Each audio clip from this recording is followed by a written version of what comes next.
Right, good afternoon everyone, and welcome to this Qubit travel webinar. My name is Matt Pollock and I head up travel here at Qubit, and very much looking forward to taking you through how travel businesses can discover visitor segments and personalise for every user journey. We're very pleased to be joined by Carol Savage from Exodus Travel, which is part of Tui. Hello, good afternoon. And we also have Sergio Iacobucci, who is one of our travel strategists as well. Hello everyone. Just a quick note before we get started. If you do have any questions at all as we're going through, please feel free to submit them via the GoToWebinar interface, and we can then collate them and we'll bring them up at the end and be sure to get those answered for you. Alternatively, you can tweet us with your questions or feedback or thoughts, and you can use @QubitGroup or the hashtag #QubitTravel. Hopefully should see an agenda. Right, so what I'm going to take you through is an introduction to travel personalisation. We're then going to have a look at our latest research, which is looking at the behaviour of users on travel sites versus retail sites. And this is also when we're going to bring Carol into the conversation as well to get her market insight. I'm then going to pass over to Sergio, who's going to take you through best practice and 7 ways to personalise on the travel path to purchase. And at the end, we'll have the opportunity for a Q&A sessions. Again, if you do have any questions, please feel free to submit them via the GoToWebinar UI. So, as the introduction, I'm going to take you through the what, why and how of personalisation for travel businesses. So what is personalisation? In this context, we're really looking at the on-site personalisation. So we're not looking at the multi-channel piece, we're not looking at email personalisation, we're really focused on the on-site personalisation piece. And when we talk about personalisation, we are really talking about as soon as you segment your visitors in any way, by any variable, and show them any different experience, content, messaging, you are then personalising for them. And the key to this really is getting an understanding of your visitor segments, and then off the back of that you can personalise for them. So an example of this for travel, and I admit this is a very broad example, and it's not exactly relevant for every different type of travel business, but as an introduction to potential segments, I think it's quite good. So let's say you have the dreamers that come to your site, and these are users who love travel. They're always on travel sites. They're browsing all different holidays and flights, fantasizing about their next holiday, but they really don't have a set trip or flight or whatever in mind. Then maybe you have the lookers. And these are people that are starting to look at accommodation. They're getting more into that booking mode, but they're not quite there yet. Maybe they're not sure of the dates that they want to travel, but they're certainly in market for a holiday. And finally, you have the bookers. These are people that know where they're going, they know when they're going, they know how many people they're taking, and they're really in booking mode, and they need to be personalised for in a different way. So personalisation is about identifying different visitor segments and then serving them a different experience. The second question is, why personalise? And essentially the assumption here, or the assumption that's been proved by testing of course, the assumption here is that by delivering a more relevant experience to each user, you will drive conversions. And that conversion might be an actual booking, a financial transaction, but it could be just a registration, it could be an engagement metric like number of page views, but the point of this is by using personalizations we drive conversions. And so a couple of stats to really to back up this opportunity that we're talking about here. In fact, 40% of customers don't know where they want to go when they start looking. So the opportunity here is to really try and inspire new users with perhaps destination guides, beautiful merchandising, maybe reassurance messaging, and really start to build that early stage brand equity. The second opportunity is on the understanding that users will visit up to 22 different websites before booking a holiday. We know that travel shoppers are notoriously fickle. If we can understand the segment and we can serve returning visitors personalised and perhaps engaged content based on their past browsing history, we're much more likely to engage them better. We're much more likely that they will pick us as a site of that 22 to come back to again when they're more in booking mode. Another interesting point on personalisation is the growth of ancillary revenue. Now, 2007 saw $2.5 billion in ancillary purchases, but by 2011 this had grown to 22.7 billion. And this opportunity is growing and growing.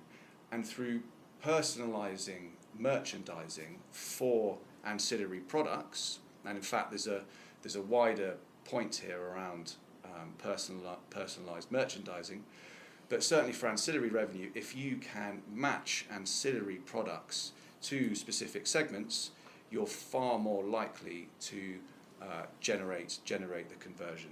So it's all about serving the right products to the right users at the right time. The next point is how would I personalise? And this can be daunting. It's a case of where do I start? Because there are so many potential segments, there are so many potential initiatives. And we feel that the best place to start is with, firstly, an understanding of your visitor segments, which is something that I've touched on, and then in fact perhaps putting a framework in place. So this is a potential framework that we could look at. And just as an example here, I'm going to bring in my friend Jerry, who's looking for a holiday. And using this framework of attract, engage, convert, retain, I'm going to give you an example of personalisation at each stage of that sales process.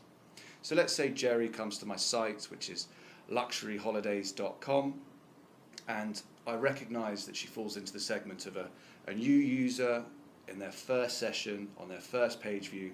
I'm going to serve her a unique selling point welcome message, which has messaging around reassurance. You know, we've been trading for 10 years, we've got a 5-star TripAdvisor rating, etc., etc., to try and engage her at that first touch and ensure that she comes back later on in her purchase cycle. So the second piece here is engagement, and perhaps when she comes back from this to the site, to my site, I then serve her content based on the holidays that she browsed on her first session. So trying to improve engagement, and the segment here would simply be she's a returning user and she's browsed these particular product pages. So I've increased reassurance, I've increased brand equity, and now I'm increasing that engagement. Perhaps the next stage is conversion. So she's pretty much nailed down where she wants to go, and now she's more in that booking mode. And this is where I can use conversion personalizations to really encourage Jerry to book at that time. So an example of this might be urgency messaging. Maybe I could serve her a layer saying there's only 6 rooms left at this price, or there's only 4 seats left on the plane, or whatever it might be. But by building a sense of urgency, which is one of the principles of persuasion, I know Sergio is going to talk about a bit later, we're increasing her propensity to convert into a customer.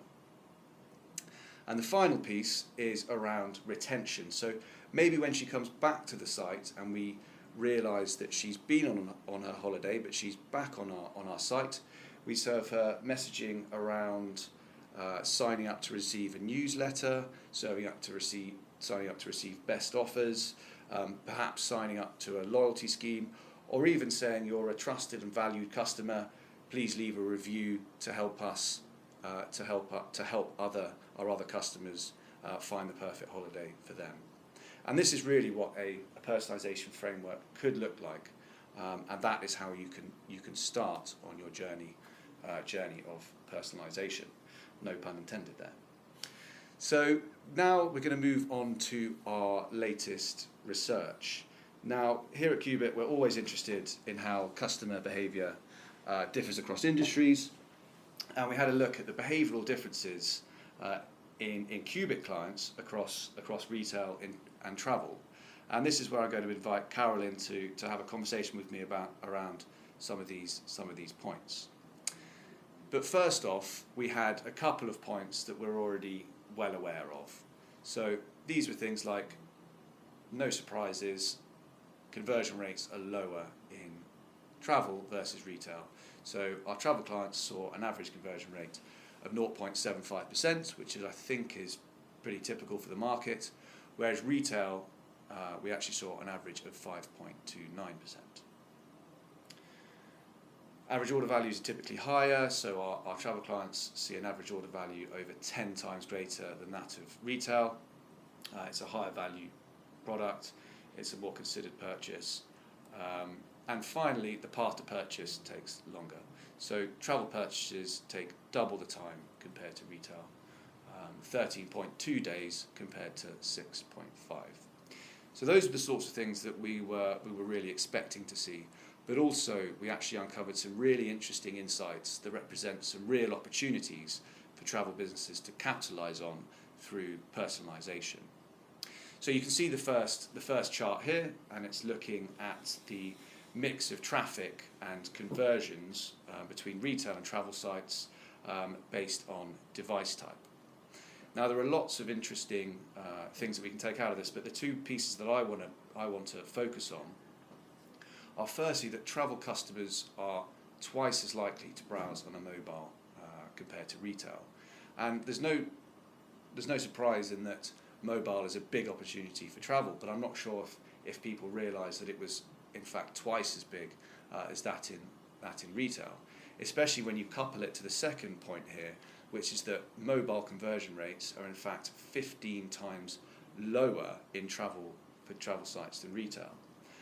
And I think perhaps the opportunity here is around an understanding of what it is that your users actually want to do on mobile devices, whether it's booking or whether it's looking.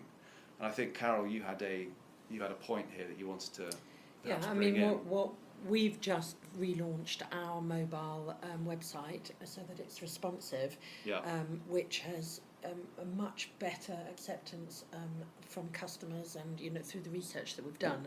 But I think the interesting thing is customers are not looking at it, not booking, but they are using it much more to get inspired to compare different holidays. We had an app and we've got the mobile responsive site, and really it's about trying to not create the whole path for all the different platforms, but understand the different usages that people will, for us, use the desktop or tablet a lot more to book and telephone, but using the mobile and the tablet much more to search. So understanding that, it means that we want to be able to make sure that the pictures are displayed properly and are inspirational on the mobile site. Sure. And can users actually book on your app or on the mobile site if they want to? So they still can? They can. Yeah. But I just think that it's not surprising that the conversion rates are much lower. No. And I think it's not trying to force people to use a platform for something they don't want to, but understanding that you can be, especially with the app, you can be travelling, on the train, and it's fantastic to just have a look at all the different destinations that you might want to go to. It doesn't mean that you're going to sit there and then and book the trip. Absolutely. But what you do want to do is make sure that people understand your brand, come back to you. Yeah. And what I would really like to see is how we can link up all these different devices so that we can really start to market across devices to people. Yeah. Well, I think cross-device tracking is the holy grail. Yeah. But I think that's a really interesting approach in that the point here is that it's key to use mobiles as a route to inspiration and engagement, and allowing users to use them to their full capacity. But if someone does want to convert on a mobile, you have to have the right reassurance messaging and the right booking process that's mobile friendly, so they can if they really want to. Yeah, of course. Yeah. But I think my point here is that you want to go to where the customers are going, and you want to serve them what they're looking for. And what we've found is that people are looking for inspiration and comparisons so that they can do their kind of analysis before they actually go to book using the mobile. Sure. Okay. So the second point that I wanted to bring up here that we saw from our research is that the media mix differs greatly for travel. And again, in this chart here, there are some really interesting insights. The ones that I wanted to focus in on. Firstly, that PPC has a much bigger piece of the pie for travel. In fact, it's perhaps 50% higher than for retail. From a personalisation perspective, perhaps there is an argument for campaign mirroring, so matching experiences and content to entry keyword. Perhaps there should be even more work around landing page optimization. The second point, I know, Carol, you have something to say on this as well, is that for travel, affiliate traffic is a much smaller percentage, but has the highest conversion rate. And I think on first glance, maybe that means that there's a big opportunity there for travel to use the affiliate channel more. But in fact, is that just users who have made a decision on their holiday and they're just booking via an affiliate to get an offer or whatever else?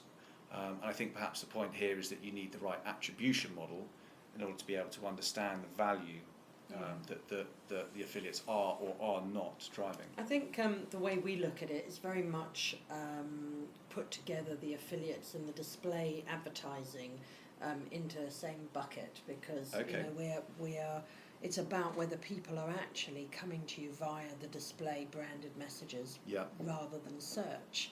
And what we've done, I think, it's a combination of working with you on attribution and also compiling that with regression analysis. Okay. Trying to find out, for every £1,000 we spend, what's going to drive more traffic to the website, what's going to drive more calls.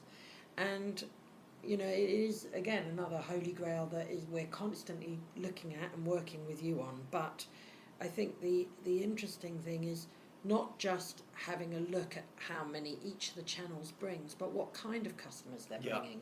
And are they bringing, we know that we will get a certain number of, quite a huge high level of value from email. But we're getting returning customers. And it's about then providing them with the right personalisation. Absolutely. Rather than the PPC channel, which is targeting complete, new customers. And that they need brand messaging and to know who we are and what we're about. Mm-hmm.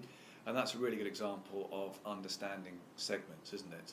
Because you can certainly segment based on traffic source, but then beyond that, if you can bring in whether they're a new user or a returning user, or in fact if they've even booked in the past, if you can bring in that data as well, then you're getting a much better segment, aren't you? Yeah, it's a really kind of interesting puzzle to start working and trying to look at what you test. One of the things that we were looking at is whether we can take the search module and provide personalised displays. So if someone is searching for Northern Lights, when they come in, the first thing they see is Northern Lights, rather than putting them onto, a generic homepage or whatever. Yeah, absolutely. And I think that's a key challenge for virtually all travel businesses, is ensuring that users find the content that they want fast. Okay, the next point that I wanted to bring in was around site search. And again, we're all well aware of how important search is for travel. If you need to search for availability, you need to search for particular dates, it's not surprising that search is very widely used. I think what is interesting here, if we look at this chart and the table, is that it's actually 99% of travel sessions include search versus 24% in retail. And also the travel users spend much longer on their search page views compared to retail, whereas retail spend longer on their product page views compared to retail. Travel, sorry. Thank you. So I think this is just backing up a point that we already realised, But the actual search result pages are incredibly important to travel sites. And I think whilst merchandising on the search result pages for each individual result is incredibly important, having the offers, having the availability, etc., etc., I think we find more and more that it's the filters that are fantastically important. And through ensuring you have the right filters in place, and also perhaps messaging, highlighting the filters and the filter functionality, users can have a better experience and find the content that they want, rather than having too much content to choose from. And you've also got the fact that not only are people spending so much time on your site search, but they've probably got about 10 windows open and got your competitors' sites open at the same time. Exactly. So there is a multi-layer of search going on, and that means that, one, it's very confusing for customers, and if you're able to simplify it, it becomes a lot easier for people to say, where was I, where am I? And that's also the push versus pull thing. So should travel companies be just a resource where people can search and find absolutely anything that they want? You know, the big aggregators, your Expedias or your Booking.coms, for example. Or is there the opportunity for the pushing and the inspiration of actually having less content, but having more manually and personalised merchandising to inspire people? But that goes back to what you were saying before, which is it depends on the customer segment, because I think there will be some people who do want to have and do their own filtering, so have a huge amount of choice to be able to filter down and choose on a number of different categories. And there are a number of larger travel organisations that have fantastic, you were talking about that before, fantastic search facility. What I think we've found, because we're an adventure travel company which does provide small group travel and it's all the experience together, is that actually the simplicity is important. So helping people to understand what we offer is much more important than providing just an open end of search. So ensuring that people are engaging with the content, engaging with about us pages, etc. And also being able to kind of, what we did as a test with you was find out how we could get people to progress to the next stage from a starting point. So for new people, it's about sort of identifying what activities they're interested in, rather than saying, here's an open search, get whatever you like. But really sort of giving people popular buckets for them to go and browse. That's the perfect example of the push versus the pull. So the next point is around cart abandonment, and this represents, I think, a massive opportunity. What we found was that over 25% of travel visits actually get to the basket page and the booking pages, compared with only 7.3% in retail. However, nearly 90% of travel visitors actually abandoned that process before booking, compared with 28% in retail.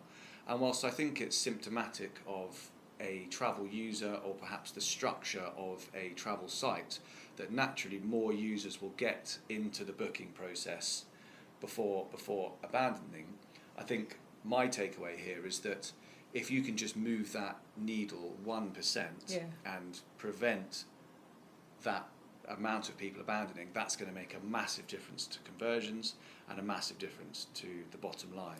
I do think that people use it as part of the search. So going as far as they do, if you're looking for something which is grocery shopping or or clothes shopping, you might need less. You're not going to go less to the end of the line. Whereas with all the things that are added in a number of the way different travel companies add in the different ancillaries, is that people want to get to the end to work out the true cost of their trip. Exactly. And I think there was that culture around some hidden costs within the travel industry, and I think it's moved away from that now, where you can see a lot of people shouting about it up front that there aren't any hidden costs or extra credit card charges.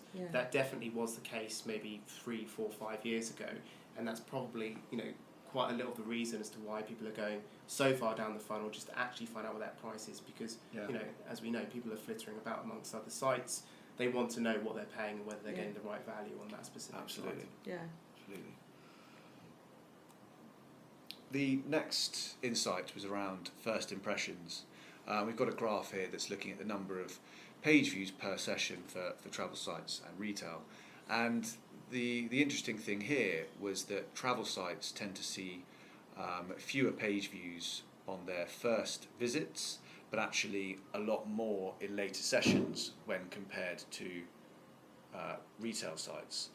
And I think the opportunity here is around ensuring that you're engaging users properly in that small opportunity you have with those couple of page views on their first session, and giving them the unique selling points, giving them the engagement they need at that point.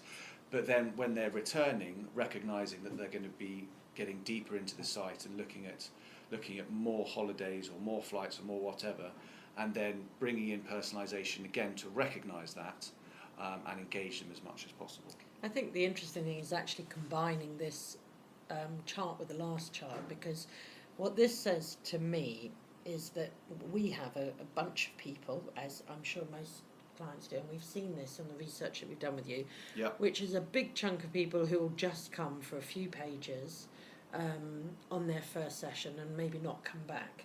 And you've got a smaller segment who are very engaged and who have a number of different, who look at a number of different pages. And our choice is, whether you can do both of these, is do you actually focus on the highly engaged segment and move the needle, as you said, from 90% abandonment to 89%? Or do you take this chart where you've got the high blue peak and try and get more of them to come to the second stage? And I think what we're trying to test out is basically a little bit of both and see which adds more commercial value, and trying to look at that peak on the blue chart and say, well, rather than just giving them pages, knowing that people on their first time need to be captured to come back, what is it that's going to capture them to know your brand so that you're one of the 22 sites that they come back to? Yeah, and I think you definitely brought in a key concept there, which maybe we haven't mentioned enough, and that is around the testing piece. So you do need to test what is going to have the biggest value, make the biggest difference to the bottom line. And of course, a big part of personalisation is testing any initiatives that you're doing in order to make sure that they are driving conversions and driving revenue as well. I suppose a bit to add to that is that, and obviously that's what we're moving away from in terms of doing personalisation on websites, but there isn't a one-size-fits-all on a website, and I think it's especially important within the travel industry. Clearly you can almost see two main segments here. You've got your new users who you need to incentivise to come back as soon as possible and be one of those 22.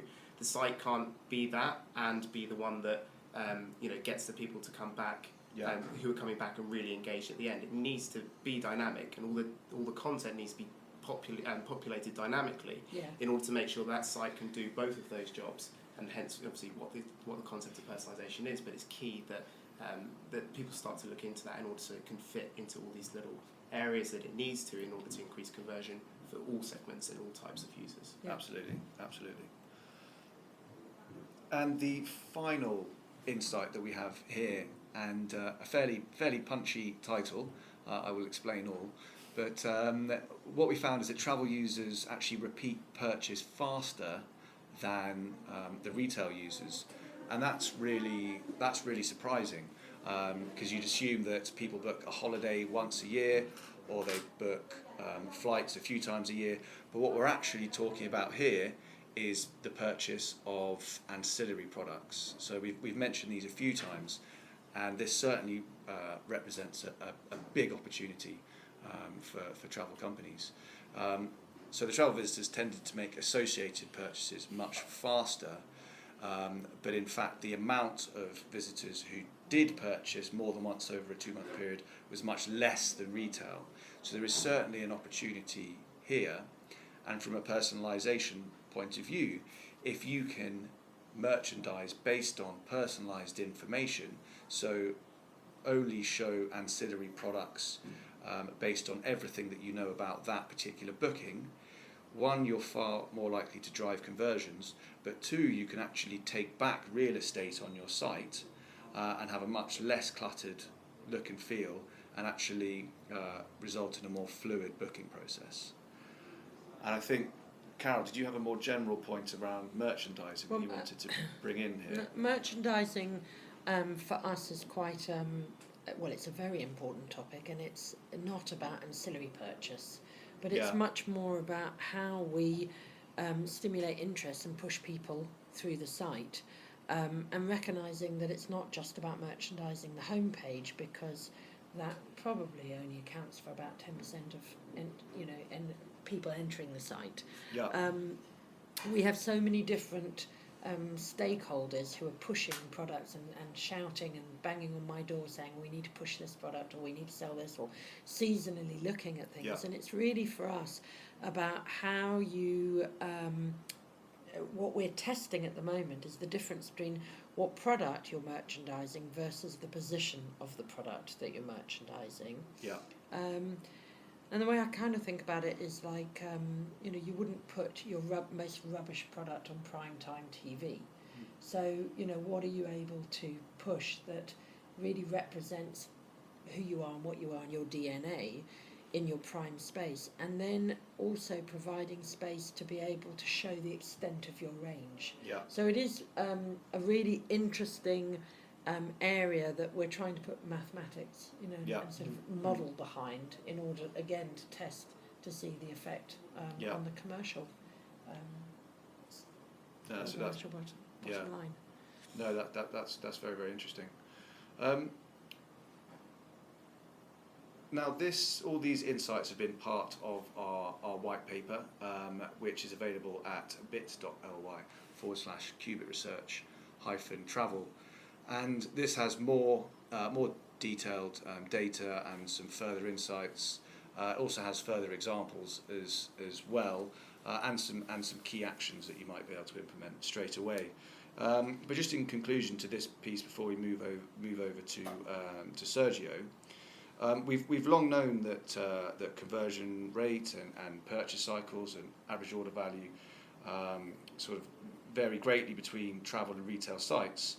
But the insights here really illustrate what we feel is a clear opportunity for travel businesses to boost conversion rates by delivering personalised and the right customer experiences that are really underpinned by data-driven insights.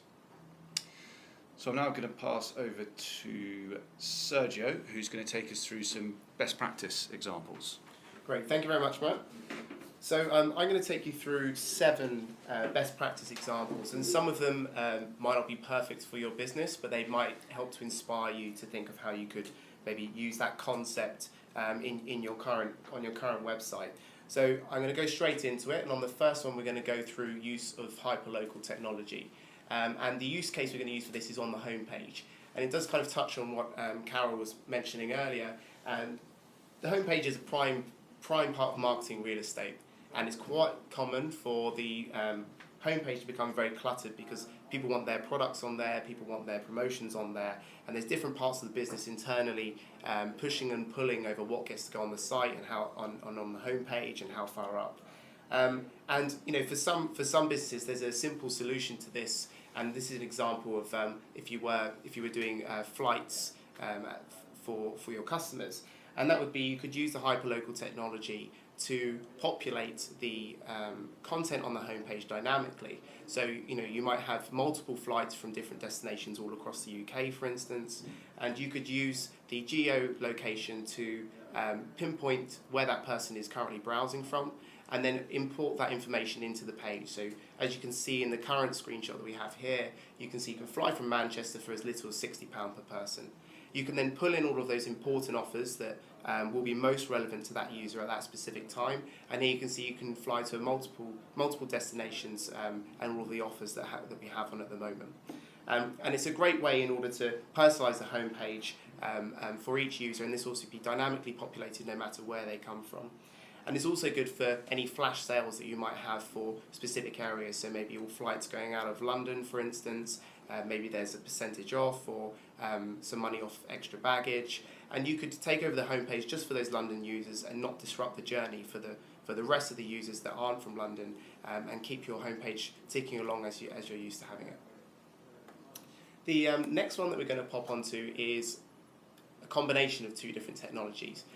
This one is weather technology, but it's actually the combination of that with the hyperlocal that I just discussed in the previous concept.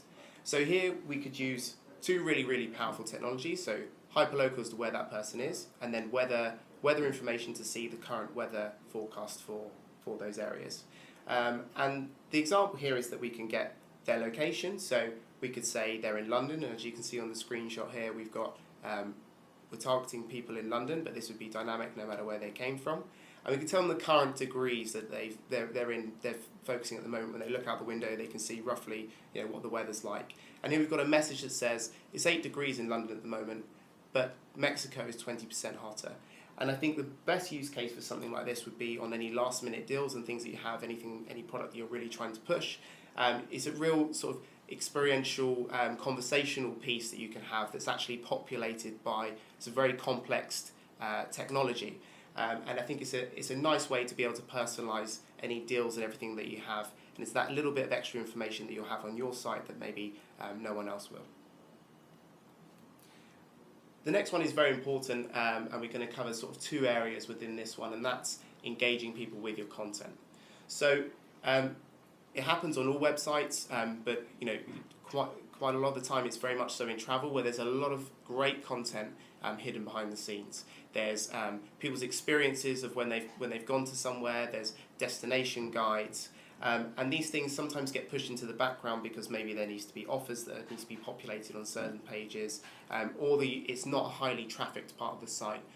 It won't be somewhere necessarily where you'll be sending PPC traffic, so the user actually needs to find that information. So what we do know is that these sort of guides, these sort of buying guides and so on, and this is on the left-hand side at the moment, and these destination guides are key to driving conversion. And they fit into for different segments and users. And if we go back to our very simple three sets of segmentation, that's the dreamers, the lookers, and the bookers, it's quite likely that the dreamers and a proportion of the lookers are going to want to be engaging with these destination guides in order to find more about where they're potentially looking to go. But it's important that we're populating this information, and again we've used the homepage as an example, but it could be anywhere on the site. We're populating information based on these people's previous searches. So maybe they've been most engaged with Thailand, and they have been looking at other places as well. But you would populate the destination guide for Thailand on the homepage and get them to really engage with that content. And you might be taking over a part of the site that was an offer to a flight to Australia, but that is no longer relevant for them, but it would be something you would usually show them. But why not make the most relevant content available to them? So in order to increase their conversion rate. On the right-hand side, we've got a concept that is based off of the principles of persuasion. And one of those principles of persuasion is social proof. And social proof is the concept whereby you see other people doing something and you're willing to copy on the fact that they've done something you were thinking about doing. So the concept would be somebody else has booked a holiday with a certain travel company, therefore you are more likely to engage with them and convert with them as well. And it's a form of somebody advocating the site by putting on reviews and things of the experience that they had.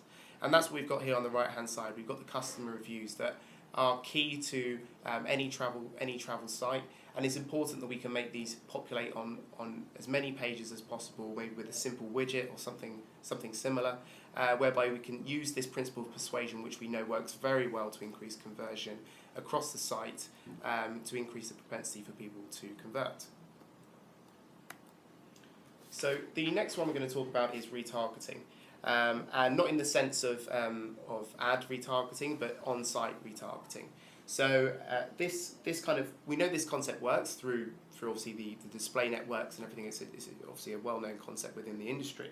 But this type of retargeting would be essentially be free to a travel site or any site for that matter. And since that the PPC traffic is one of the key drivers of the site, the last thing you want to do is be increasing your CPA by doing a further retargeting and display activity when you could be doing some of this on your site, knowing that customers do return to these sites and have very long purchase cycles. So the concept here is that somebody's been on your site, and as you can see on the left-hand side, they've gone to a product that they're interested in, and you could do lots of complex things around how you would choose which product to use, but we're just going to do this one for now, which they're looking at a villa in Thailand, an amazing villa, but for that matter. And they come back to the site maybe 5 days later, and rather than seeing that usual homepage banner, which maybe has some very generic information on it, what we populate is the image of the villa, a link through to it to book now. You could put how much that villa will cost for the time that they were looking. You could also put some scarcity messaging in there as well if you wish to do so, around how much that villa is booked up for that month they were looking for instance.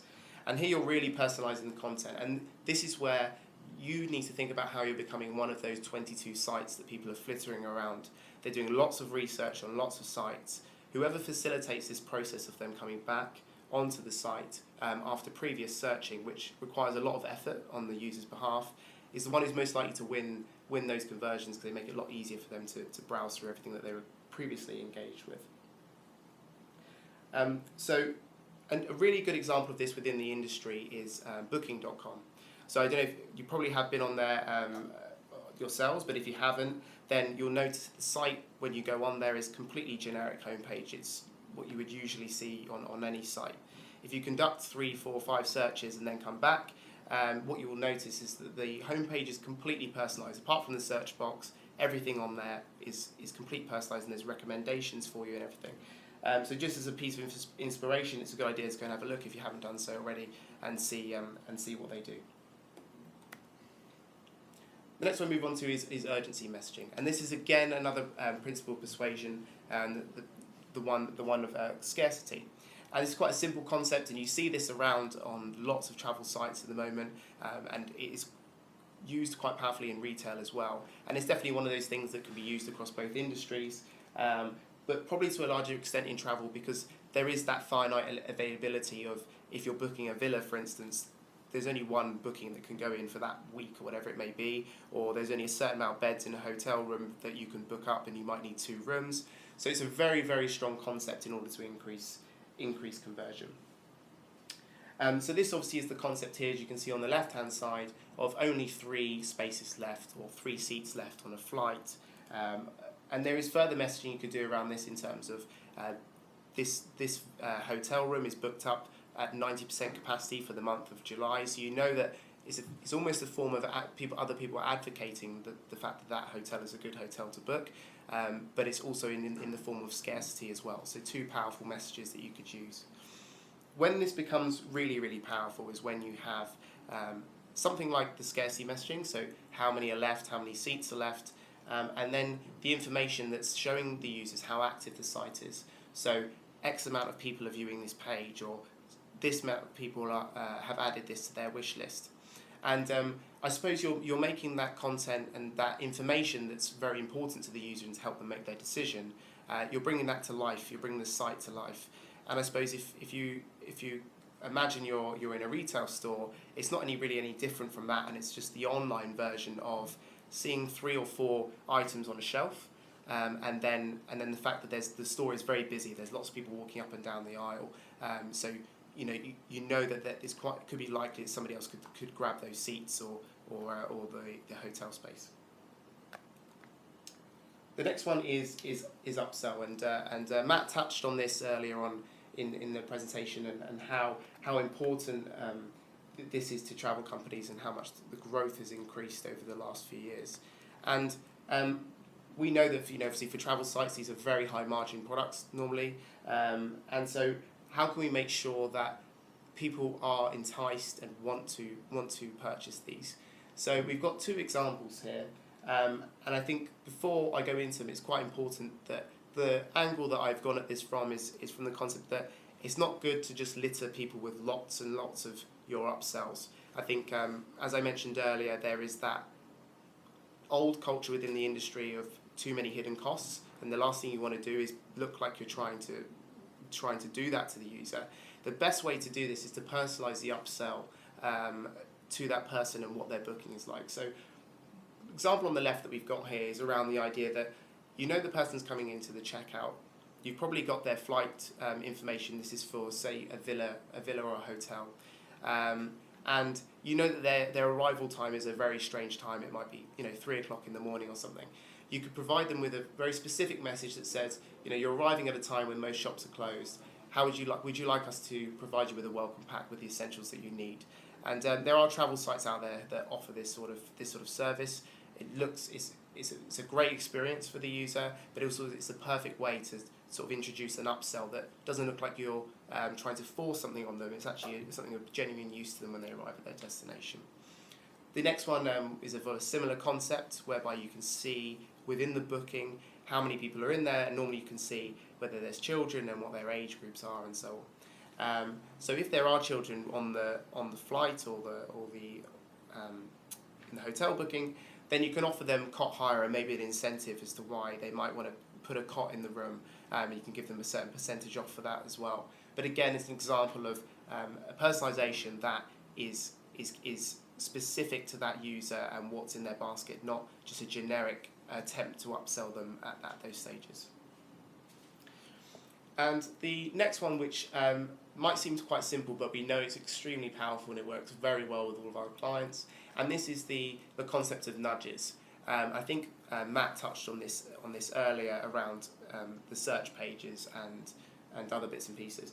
And as we know, a lot of people use the search pages, so 99% of people are going to engage with those. It's important that you have filters and strong filters, but there usually is an overwhelming amount of them and an overwhelming amount of products or services on those pages as well. It's important to nudge people to actually start to use these. So that's just the concept on the right hand side here, and get people to start to tailor their search so that they can see exactly the results they were looking for. And I think, as Carol said earlier, it's quite important to realise that nudging people to use these filters will allow them to sort of, if they are within, got multiple tabs open with lots of your competitors on the other tabs, they can filter down so they can see the products they're also looking at on your competitor's site. Then they can really start to see any price differences or value differences that are within those products that they're looking at that they might perceive as being quite similar. And then on the left-hand side is something that we've used in retail a lot, and it's extremely powerful. But I think it would definitely be very powerful for travel as well. And this is for multiple reasons. And the first one of that would be that the path to purchase is extremely long within the travel industry. So people are doing a lot of research. They need to be able to add these things to their wish list or a save for later list in order to come back to them. And there's also that secondary addition of complexity, whereby people tend to travel in groups, or if they do travel in groups, they're going to want to share this information. So having a wish list and prompting them to use this wish list, they can populate a short list of places they want to go, and then sharing that with their friends and family. The site that can facilitate that process the best will be the one that they'll be most likely to engage with in order to find where they want to go. And the final one here is for mobile, and completely touches on what Carol said earlier. And this is whereby the mobile is an extremely important part of the purchase cycle. Yes, the conversion rate is very low, and completely agree with Matt in terms of we need to facilitate the conversion process if people are willing to convert. But as we know from just general industry knowledge, but also our research, that the average order value is extremely high. People don't necessarily feel confident to convert on their mobiles over maybe a 3G connection, and they'd rather wait until they got home and do it on the desktop and with a Wi-Fi connection, or maybe on a tablet. But there's an important piece of the journey that they're doing here at this point, and that is they are doing a lot of research. Now, if you can engage that person and say to them, you can save these hotels or you can save these flights you're looking at and re-engage with them later on another device, you're doing two things. You're making it obvious to them that they're not wasting their time looking through and maybe going through an email that they've opened from you, but also you can get them to sign in. You can get them to sign in to save their wish list, which, if your site offers that kind of functionality, will be persistent across their devices. So it's not cross-device, but it's a form of being able to facilitate that process of people browsing on multiple devices. Okay, so we've got something here that you can go through once we send out all the information for the webinar at the end. But we've got lots of solutions for each of the segments that we touched on earlier on today. I'm not going to go through all of these, but it's something that you can take away and have a look at a later date, and they can offer you any inspiration you might need to look at some personalizations for yourself. Great, thank you very much, Sergio. So now we have the opportunity to ask any questions you might have. So I'm just going to ask Ian, who's another chap in the room we haven't mentioned yet, what questions have come through. Well, we've had a few questions asking, Carol, what do you think the sort of changes will be in the travel industry to come, and how you think they're going to start adapting to new technologies that are coming? I think the interesting area to focus on is mobile movement. So, being able, as I said right at the beginning, to be able to connect in what you're doing on mobile to what you want to go back and do on the tablet or desktop is something that I think is expected by customers, because you have such fantastic experiences across, and touch points that you can go to and get through the brand with people like John Lewis or Argus. Doesn't matter whether you're picking up the phone or on a brochure or on your mobile or on a desktop. And I think travel really need to learn from that and move forward in that way. I think that there is quite a move to take away the what's the word when you kind of make everything sort of homogenous. We want to make things very unique, and I think that what travel are trying to do is really provide different value. So it isn't just commoditized. That's the word I was looking for. So it isn't just commoditized, because at the moment I think the biggest problem with online travel is that it is just so commoditized. And what we're able to do with the new personalisation is make the service and the experience that much less commoditized. Yeah, that's a really good. That's a really interesting point. Qubit had this approach of describing e-commerce businesses as either the utility web or the experiential web. And in fact, in recent times, it seems like travel has been going more towards the utility side, i.e. ease of booking, cheapest flight, cheapest accommodation, or the best accommodation you get for the money, etc., which is why these big aggregators have emerged with a fantastic amount of content. But in fact, we're seeing users that actually want more of the experiential side, where they're coming to sites that have curated product offerings. They can actually be really inspired, perhaps think of a destination that they haven't thought of before. And when you think of the personalizations that you might put in place, whether you're a utility site or a experiential site, they can actually be very, very different. Yeah, so it's a really interesting point. And I think it's easier for someone like Exodus, because we aren't just selling hotels and flights, and I'm not saying that in a negative way, but ours is a full experience in terms of not just the trip is very much an adventure, and it is mapped out wherever you're going for the time that you're away with us, and we want that same experience and responsible sort of tourism that really touches in with the local operators to come through with the experience pre-booking as well as post-booking. We've had another question asking, does Qubit offer support for mobile phone apps? For mobile phone apps, yes, we do. For web apps, we offer a full service. For native apps, it's a slightly more sort of. There's parts of there's pieces of the puzzle that we can support in, but that's probably a question best taken offline, because it's quite a big question, that one. So I don't know. I can engage with that particular person off the webinar. And in fact, you can see my email address here as well, matt@qubitproducts. So any other questions you can ping through there. So any other questions that have come through, Ian? So someone asked about search functionality and how you would advise sort of going about that. What was the exact question? The exact question was, basically that they would they have a sort of unique search function that meets many of the areas that you're identifying, and how can you sort of personalize around these sort of search results? Yeah, I mean we've covered quite a few things around search.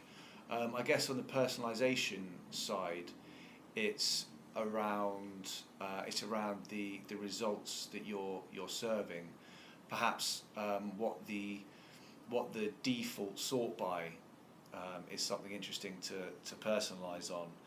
Should you show hotels that have the highest rating as default in the search results to this segment versus to another segment, it should the default search results should be on price, for example. And again, it's about understanding the segments and then personalizing what you're surfacing based on your understanding of those segments. And there are lots of other examples of personalizations that you can run for search. I think it depends on what that specific search functionality is, but I think a key thing to take away for search is that sometimes travel sites, some of them are too prescriptive in terms of the amount of information you need to input before you can start to get any idea of what is on offer and what's behind the scenes.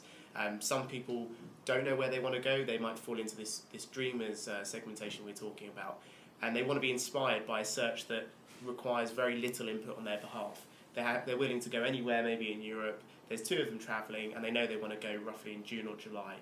Populate some results for those kind of people and inspire them with the offerings that you have. And some websites don't allow for that type of search functionality, but it's key to get people to start engage with your products. Yeah. Okay, I think that's the end of the questions. So thank you very much, Carol, for joining us. Thank you. And thank you very much everyone else for attending.